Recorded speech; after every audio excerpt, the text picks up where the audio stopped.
Regresamos en la radio con Aarón Tapia. No son relaciones públicas, es periodismo. Ya estamos en la mesa de análisis de los jueves con Natalia Rivera, próxima diputada por la bancada del PRI, Rosalena Trujillo, también diputada local electa por MC, y el representante ante el Instituto Estatal Electoral de Sonora de Morena, Darvé López. Bueno, muchas gracias por estar aquí de nuevo. Muchas gracias. Bueno, el tema es la iniciativa que presenta el presidente ante la Cámara de Diputados para eliminar plurinominales. Creo me parece un tema, a mí en lo personal me parece que se equivoca aquí profundamente el presidente, porque por más impopular que sea esta cuestión de los plurinominales, algo muy parecido con lo que pasa con el financiamiento público, que sería un buen tema también para otra mesa. Me parece que están instalados muchos prejuicios sobre estos dos asuntos. Bueno, vamos a enfocarnos en lo plurinominal. A mí me parece que son pilares fundamentales de la democracia, y es más, tenemos un concepto erróneo en cuanto a lo que debería de ser. O sea, pensamos que lo uninominal es lo que es lo válido, pues, ¿no? Quien hace la campaña, todo esto, una cuestión muy anglo, ¿no? Muy de Estados Unidos, Inglaterra, pero Europa, Latinoamérica, es más, en el mundo está más extendido lo plurinominal, ¿no? Los sistemas parlamentarios, incluso va una relación del voto, o sea, el porcentaje del voto es la representatividad que tienen en los parlamentos, ¿no? Por ejemplo, aquí en el 2015 el PRI con 29% de los votos hubiera tenido el 52%. Correcto. Imagínate, ¿no? O sea, es algo, pero bueno, insisto, creo que está instalada muchos prejuicios. Sí hay un malestar social, por supuesto, muy legítimo, pero creo que habría que ver el tema más de fondo, ¿no? Pero bueno, a ver, Natalia Rivera. Sí, mira, pues pareciera que pudiera ser alguna argumentación interesada, porque efectivamente en mi caso yo voy a ser diputada por el principio de representación proporcional, y sin duda alguna, y tenemos que partir de una realidad, hay una crisis de representatividad del Poder Legislativo. Cuando se diseña el Poder Legislativo se hace para que este poder sea el espacio de diálogo entre la sociedad con los otros dos poderes del Estado, que la sociedad a través del Poder Legislativo le diga al Poder Judicial cómo quiere que se imparta justicia, cómo quiere que se sancione el delito, que le diga al Poder Ejecutivo cómo quiere que se gaste el dinero de los ciudadanos, cómo quiere que se recaude, cuáles deben ser las prioridades del Poder Ejecutivo. Ese es, digamos, la razón de ser del Poder Legislativo. Y en México se optó, está en la Constitución, por una democracia representativa, que es un sistema mixto justamente entre la representación de mayoría, en la que se genera en las urnas, como de la representación proporcional. Y tiene el propósito, tú lo decías perfectamente, de resolver las distorsiones que se pueden dar efectivamente con el principio de mayoría relativa. Tú decías, y sí, con menos del 30% de los votos en el 2015, el PRI pudo haber tenido más del 50% de los escaños en el Poder Legislativo. En cualquier estado, por ejemplo, un partido con el 51% de los votos pudiera tener el 100% de la representación en el Congreso. Entonces, los diputados de representación proporcional lo que hacen es justamente permitir que esté representado en este espacio de diálogo entre la sociedad y el Estado todas las expresiones ciudadanas, todas las agendas y todas las preferencias ciudadanas. Sin embargo, el gran reto es que eso suceda. El gran reto es que efectivamente los diputados representen las agendas ciudadanas y, bueno, sabemos que la crisis de representatividad viene porque eso probablemente el ciudadano no lo ve así. Yo hablaba la otra vez que el artículo 170 de la Ley Orgánica decía que la agenda legislativa se integra por las agendas de los grupos parlamentarios. Deben existir los mecanismos que garanticen que la participación ciudadana se dé. Uno, que se dé en la construcción de la agenda parlamentaria. Dos, que exista un proceso claro de cómo se vota. Y tres, que haya rendición de cuentas, que un diputado pueda decirle a sus representados por qué votó de determinada manera. Creo que este es el gran reto. No nos queda duda que los diputados de representación proporcional lo que hacen es que resuelven una distorsión. Nosotros como país hemos decidido ser una democracia participativa y el principio fundamental de la democracia es la igualdad política de todos los ciudadanos, es decir, todos los ciudadanos deben verse representados, por lo tanto... Hasta los perdedores, digo, electoralmente hablando. Pues, ¿no? Además, en una sociedad donde de cada 100 electores votan, en este caso 44, pues quiere decir que la mayoría que se ve representada es un 22%. Sería volver allá a los 60, antes de que hubiera los diputados de partido, ¿no? Que fue la antesala de los plurinominales, ¿no? El origen. Roselena, dos cosas. Una, bueno, hay un estudio muy bueno, no es tanto de mi devoción, Mario Amparo Casar, pero ese estudio es un trabajo muy bien hecho, donde demuestra que de hecho los plurinominales son los más productivos, ¿no? Hay muchas cuestiones, por supuesto, porque casi siempre son los más experimentados, por lo que quieras. Y lo otro es que, pero que en la realidad, ha resultado muchas veces, darle una pluri a alguien es una protección, por ejemplo. Recuerdo lo más reciente, por ejemplo, Agustín Rodríguez, no hace que lo vayan o sea, por lo de Gisela Peraza, por ejemplo, premios o seguirse sosteniendo ahí, bueno, cuántos políticos hay que desde del pluridiputado a senado y ahí se la pasan, ¿no? ¿Qué hace? Y esa es la molestia, el malestar precisamente que genera en la sociedad. Y que por ello, pues si tú sales ahorita a la calle y le preguntas a 10 tipos ahí que si... Quieren que desaparezca. Y te van a decir 9.5 que no, ¿eh? No, mira, de hecho yo creo que sí ¿Qué se hace? ¿Qué hacer con eso? Los diputados, de entrada, ni siquiera los que nos representan por la vía de mayoría relativa, ni siquiera ellos tienen un grado de popularidad aceptable. Exacto. O sea, hay que reconocerlo. Y cuesta mucho porque hacen campaña y... ¿no? Entonces, pero si nos vamos ahora al ámbito de los diputados plurinominales de representación proporcional, pues son todavía más satanizados, ¿no? Y se involucran cosas como las que tú Pero ahí hay un ¿no? mito, perdón que te interrumpa, Roselena, porque mucha gente dice, no votamos por él. Pues sí, es que sí votas, porque ahí están en las listas. Que no te fijes, que no investigues quiénes son los... Bueno, también el INE como que no lo pone muy fácil. Vienen en la boleta, exacto. La boleta electoral, a final de cuentas el ciudadano llega, se enfrenta a ella el día de la elección, analiza los espacios, decide. O debería. Pero sí, pero no la revisa ni nada. En el caso de los ayuntamientos, los regidores vienen también por la parte trasera de cada partido, las planillas conformadas. En el caso de los partidos políticos, tanto de las diputaciones locales como las diputaciones federales, en cada rubro, en cada espacio de los partidos, pues vienen los listados, ¿no? Si desapareciéramos el principio de representación proporcional, creo que de alguna manera sería vulnerar al menos el avance democrático que hemos tenido, ¿no? Creo que si no tuviéramos los diputados de representación proporcional en este Congreso que va a tomar protesta el 1 de septiembre, tendríamos prácticamente una representación de un partido dominante, como en su momento lo fue el PRI y como en su momento también fue señalado por los partidos de oposición, ¿no?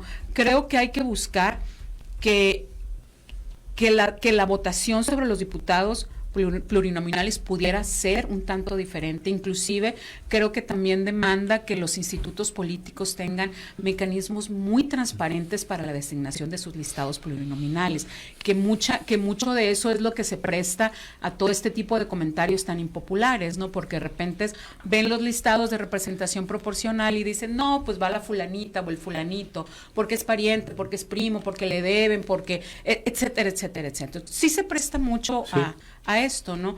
Cuando en realidad a veces la militancia son los primeros en reclamar la conformación de las listas de representación proporcional. Totalmente. Historias en nuestros institutos políticos hay muchas, Natalia, o sea, hay muchas, y tenemos que reconocerlas, o sea, tenemos que reconocerlo porque los señalamientos son muy fuertes, pero fíjate, a mí hay algo que me inquieta mucho y que creo que es bien interesante ponerlo sobre la mesa.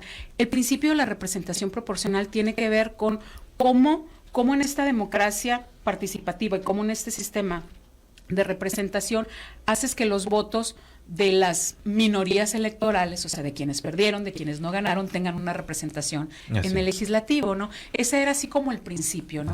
Pero ahorita lo que vemos es que en realidad los diputados que ganan por la vía de representación proporcional, por la vía de mayoría relativa, son los diputados que ganan con un voto minoritario, ¿no? Yo estuve revisando el caso de cómo se distribuyó el voto de la diputación local y, por ejemplo, en el Distrito 9, la candidata que ganó gana con un 40% de la votación, ¿sí? De un universo alrededor de 40% de votantes, sí, que todavía hace mucho más chico el universo, pero el resto de los votantes, un 60% de los votantes, votó por los candidatos perdedores.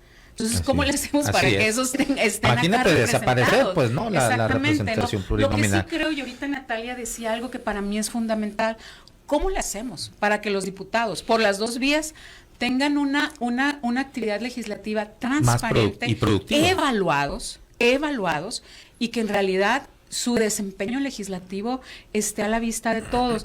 Y creo que el Congreso pudo haberle entrado, este Congreso que tenía una conformación bastante interesante, pudo haberle entrado a redefinir el esquema de evaluación que en su momento se implementó en la legislatura anterior, que si bien que fue simulado, el concepto comisión ciudadana, la comisión de evaluación legislativa.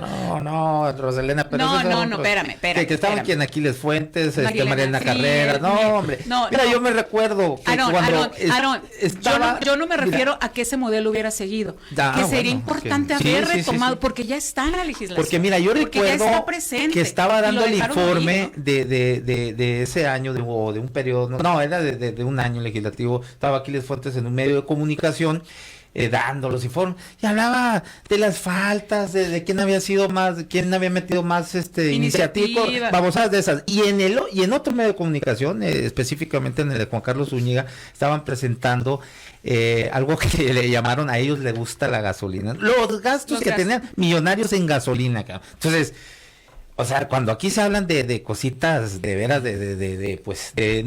niñadas, ¿no? Allá un reportaje periodístico exhibía mucho más que esa comisión evaluadora, ¿no? A lo que me refiero yo es esta legislatura que va a salir tuvo la oportunidad de hacer un modelo de evaluación diferente y no lo hizo. Así es. Y creo que eso es algo que hay que apostarle. Yo creo que eso es algo que tiene que ver con lo que Natalia ahorita decía, transparencia y rendición de cuentas. Si no, vamos a seguir en la misma simulación. Ya te pegaron un rozón ahí, David. ¿A mí? ¿Por qué? Con quien congenias, pues. No, pues es que al final de cuentas están para evaluarse, pero bueno, estoy gratamente acompañado pues por dos diputadas pluris. Mira, yo creo y recojo puntos de vista de ambas porque me parecen muy interesantes, pero la cuestión es la representatividad y ese es el tema. Ahora, en un modelo parlamentario, ¿por qué alguien que es votado con determinado porcentaje no tiene representatividad o no consigue la representatividad? ¿A qué obedece la necesidad de que sean los partidos los que propongan una lista para integrar en todo caso unas representatividades que en otros lados se les conoce como de primera minoría, como las que tenemos por ejemplo en el Senado? ¿Por qué aquí no son los perdedores que obtuvieron un alto porcentaje los que van son los que hicieron campaña, son los que le hablaron a la gente, son los que estuvieron presentes pero igual y también lo otro sería por algo lo rechazaron, ¿no? Bueno, no, imagínate a alguien impresentable ahí que diga a la gente no, y pierde, pues, y luego lo ven de todas maneras. No, por eso, pues, pero estamos hablando de porcentajes de votación. Estamos hablando de una persona. Tú puedes tener una opinión en relación con alguien impresentable, pero es una opinión tuya. ¿Qué tal que a ti te parece impresentable, pero a mucha gente no? Y alcanza un porcentaje, aunque pierda. Por ejemplo, Andrés Manuel López Obrador tuvo, y aunque no es el tema, pero es una cuestión parecida, tuvo un porcentaje de votación en el 2006 que empató, pues, haciendo la consideración de los números ahí fríos, porque podemos tener otra idea. ¿Y dónde quedó la representatividad de toda esa gente que votó por él? No quedó en ningún lado, fue expulsada. Como si en un sistema parlamentario quedaría representado, ¿no? Nuestro sistema tiene que llamar la atención para diseñarse y buscar que esa persona que es votada tenga una representatividad.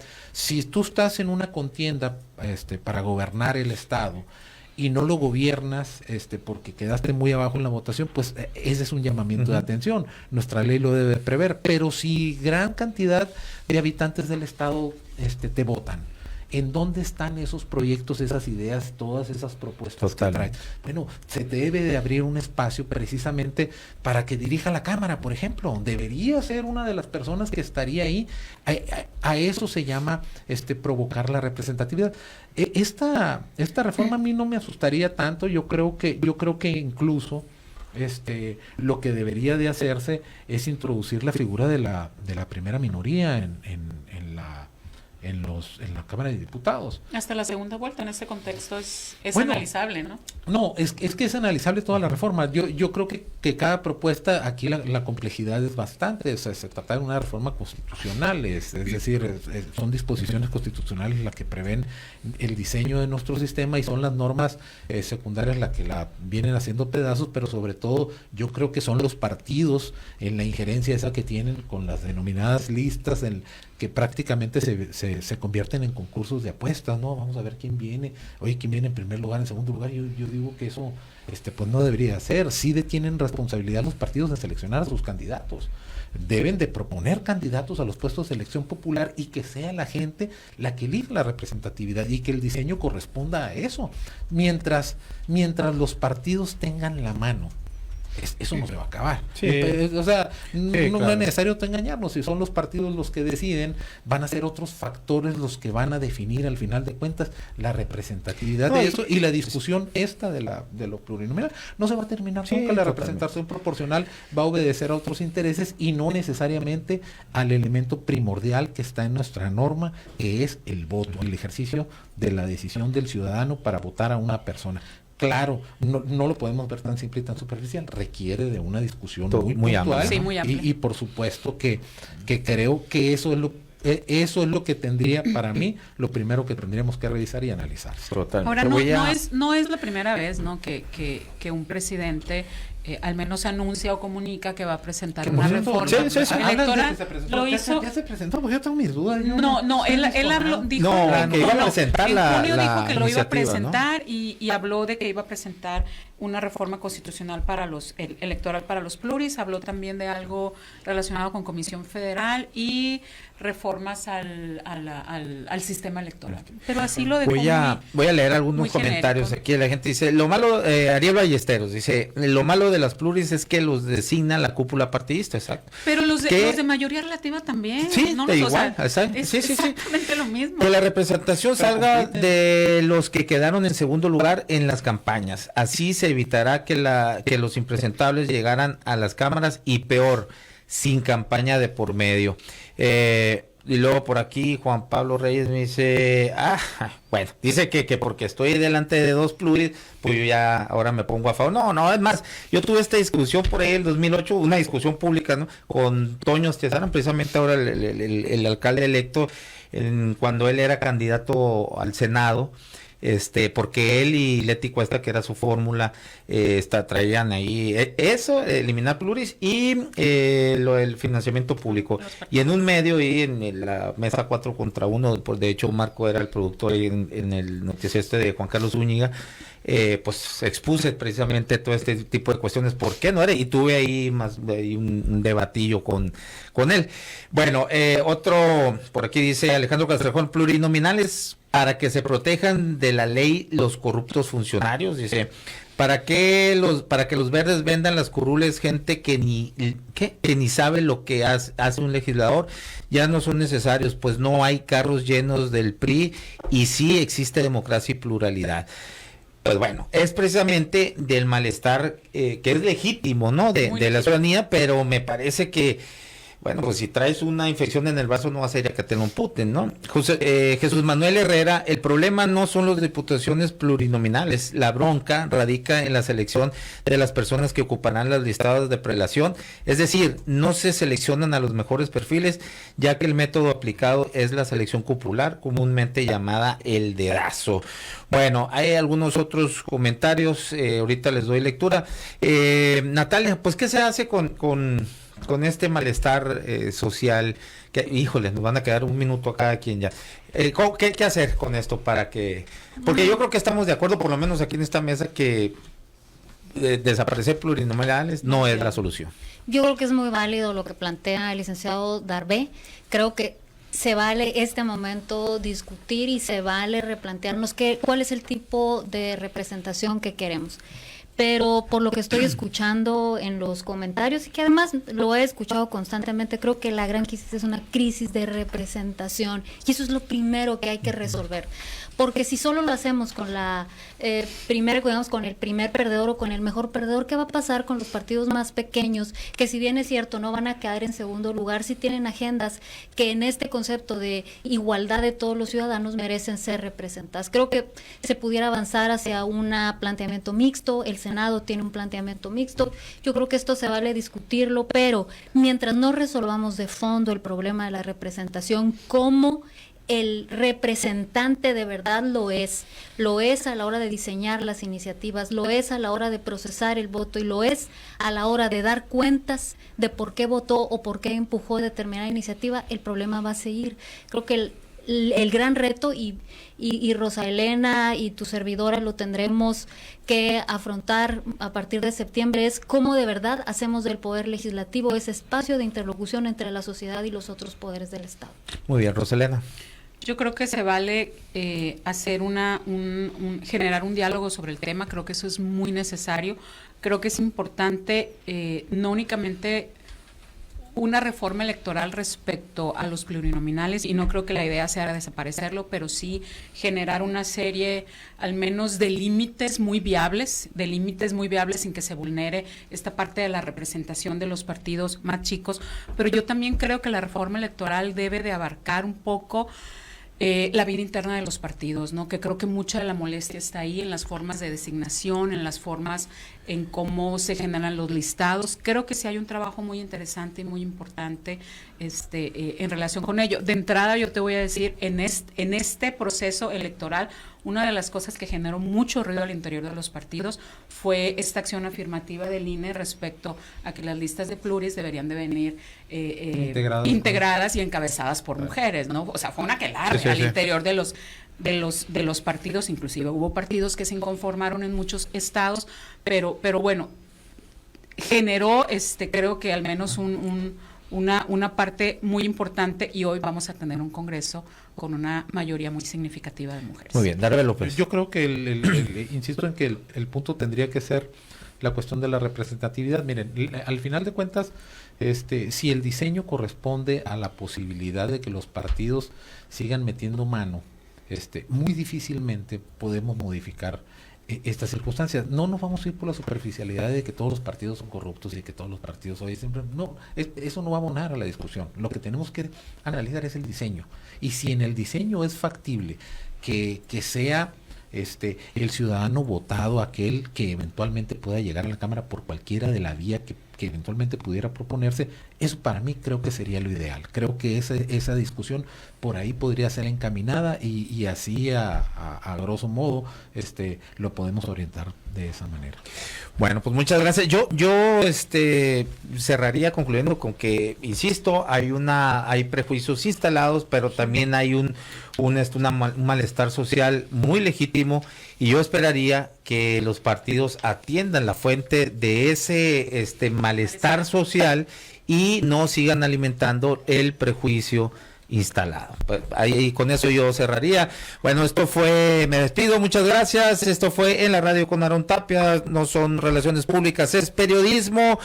Mañana nos vemos a las 12. Sí, una disculpa a todos los que no pude leer, que son muchísimos mensajes ahí, pero claro que le vamos a dar lectura a todos, pero ya no pudimos al aire, ¿no? Ni modo, ¿no? Bueno, muchas gracias Natalia, gracias Rosalén. Gracias. Gracias.